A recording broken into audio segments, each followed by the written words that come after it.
Hey, thanks for joining me today.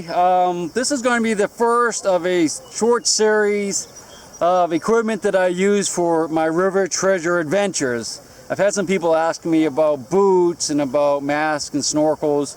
So I'm going to tell you what I use and just give very brief descriptions of how best to use it. Today we're going to start with the mask and snorkel.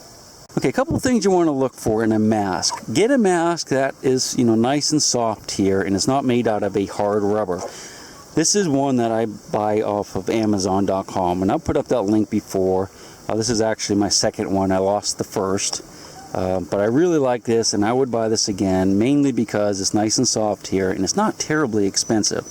I like the full glass that goes across the front. You'll see them where there's two separate pieces. I'm not real wild about that, but always look for something that is soft here, and a lot of the cheaper ones isn't, and it will hurt your face. Okay, this is the strap that holds the mask on. It goes behind your head. This is the adjustment. Now when you adjust a mask, you want it snug but not so tight that it makes marks on your face like I may have today. Now I have to do that because I'm in very swift current, and if I don't, it'll rip the mask away and water gets up underneath it. So I have to make it really tight when I'm in very swift current. But under normal conditions, you don't need to do that. You just want it snug. This is the type of snorkel I like to use. Now, when you buy this mask, and if you buy it from the link I'm going to provide for you, which is an affiliate link, by the way, it comes with a different type of snorkel. It comes with a snorkel that is, I forget what they call them, but it's like a little safety snorkel for people who are just starting out, I guess. I don't know, I can't remember what they call it. But basically, when you go underwater, it does not let water come back in the tube. There's a little flapper up here that closes, and it keeps it from going back in there. And that's probably really good if you haven't snorkeled a lot, but I find that when I'm out here on the river and I'm in really sandy and silty environments, the sand and silt can get against that little flapper and actually cause it to stick shut. So when you purge the thing, the snorkel, which I'm going to show you how to do, sometimes that thing will actually stay shut, and when you go to breathe back in and you can't, it's like that. So you have to try to breathe out again real quick, or take the thing out of your mouth and breathe. So I like the kind that does not have that safety thing on the top, and I apologize for not knowing the name of it right now. But I'll show you how to use a mask in a minute, or I'll show you how to use a snorkel in a minute in the water. So it's not really that important. You can see they will have a little valve here so that when you purge it, when you come up from diving, water will come out here as well as up here. Okay, what else? Oh yeah, for you guys that have facial hair, the only place you really have to worry about, unless you're super hairy like a Sam Squanch, is right underneath your nose here. Because you'll see when I put the mask to my face, the rubber kind of goes around here like this and up under the nose. It doesn't touch any of this down here. So this can be as long as Gandalf's. It doesn't matter. As long as you have a little spot right here. And if you look close, and I'm not going to give you an extreme close-up, you might be able to see I have cut my mustache a little bit shorter right under there. That's one way you can always tell a diver when you meet somebody too, is if they don't have any hair right here. If it leaks there anyway, you don't want to trim it. Some guys would take some Vaseline and put Vaseline there. It helps create a better seal, but that's up to you. You'll also notice on the mask is a little purge valve here too. That way you can just breathe out through your nose, and it'll also force the water out this purge valve if you get water in here. It's a nice little thing to have. A lot of masks don't have that. One question I got recently was from a lady that has long hair, and she says her hair keeps getting tangled up in here and it hurts. Yeah, I'm sorry, I really don't know what to do about that. I have actually used zip ties around the snorkel and around here, especially when I'm going to be in very swift water. But your hair is going to get tangled up in it no matter what, and that's another good reason to have short hair. The way to tell your mask has a good fit to your face, and that maybe your mustache is trimmed in the proper way, is that you just put it against your face and breathe in through your nose, and it should stick to your face. If it hisses, like water comes in it or it falls off, you do not have a good fit with your mask. It might just be a cheap mask, or you might have a really hairy lip, guy or girl. This is how you do it. Just take the mask, put it against your face like you're going to put it on. Don't put the strap on though.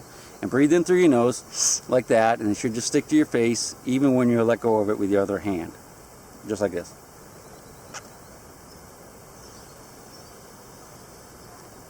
I'm getting a little bit of leakage on one side. If I wet the mask, it probably won't do that. Let's try that again. Alright, one more time.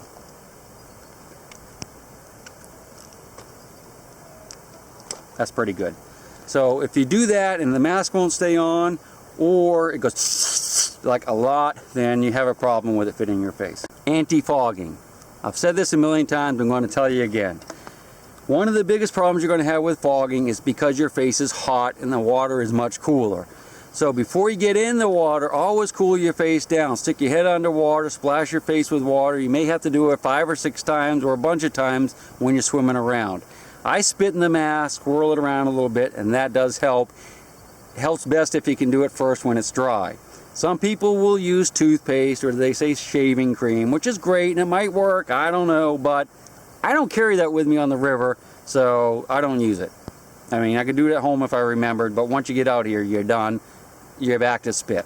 And another question I get asked is, hey, I see you go into water. I mean, how do you do that with a snorkel? Because, you know, most people think a snorkel is you just keep your head right on the surface and you can breathe all the time. But what you do is this. You take a deep breath like that. You hold it. You go underwater.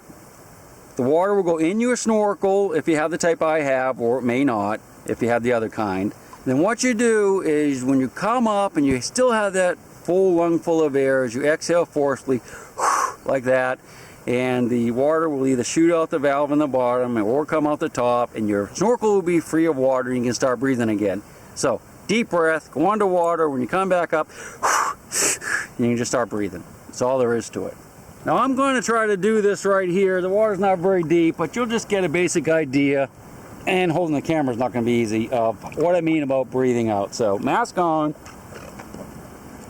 I breathe in, no leaks. Snorkel in the mouth, take a deep breath, go under, come up, breathe out. See, no problems there.